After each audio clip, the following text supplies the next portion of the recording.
Hello everyone, welcome to the new video. हमने लिया है 70 डे का हार्ड चैलेंज यूपीएससी प्रीलिम्स को क्लियर करने के लिए। तो फर्स्ट वीक ऑफ मार्च में हम लोग पढ़ रहे हैं या रिवाइज कर रहे हैं मॉडर्न इंडिया को।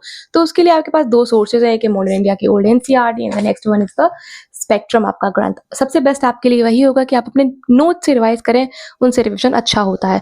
तो आज है मॉडर्न इंडिया का लास्ट डे जो आपकी, अगर आप इस बुक से रिवाइज कर रहे हैं, क्योंकि आपको इसमें 13th चैप्टर रिवाइज करना है। 13 चैप्टर बात करता है स्वराज के बारे में, स्ट्रगल फॉर स्वराज 1927 से लेकर के 1947 तक। ठीक है, तो ये बात यहाँ पे हो गई। देन उसके बाद अगर आप अपने नोट्स अगर आप अपने नोट्स से रिवाइज कर रहे हैं या फिर स्पेक्ट्रम से रिवाइज कर रहे हैं या कहीं और से रिवाइज कर रहे हैं, तो आपको पढ़ना क्या है? आपको पढ़ना है, मैंने बताया डे 5 में हम लोग सिविल डिसोबीडियंस मूवमेंट तक पहुंच चुके थे। देन आपको आज जो कंप्लीट करना है वो round table conferences, 3 round table conferences होती हैं। देन जब वर्ल्ड वॉर सेकंड चल रहा था, ठीक है, वर्ल्ड वॉर सेकंड चल रहा था, तो Subhash Chandra Bose Cripps mission fail हो जाता है।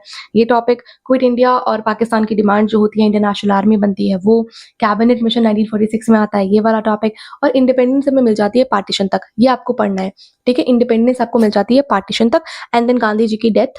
ठीक है, यहाँ तक आपको पढ़ना है। तो इंडिपेंडेंस हमें मिल चुकी है, चाहे आप इस बुक से रिवाइज कर रहे हो तो भी आपको इंडिपेंडेंस मिल चुकी है आज ही 6th डे मार्च के।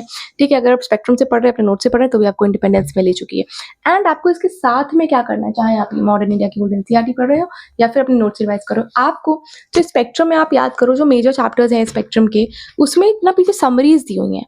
ठीक है, तो वो समरी जरूर पढ़ लेना, एक बार उनके गो थ्रू कर लेना समरी से। देखो समरी इंपॉर्टेंट हो जाती है, मैं दिखा देती हूँ।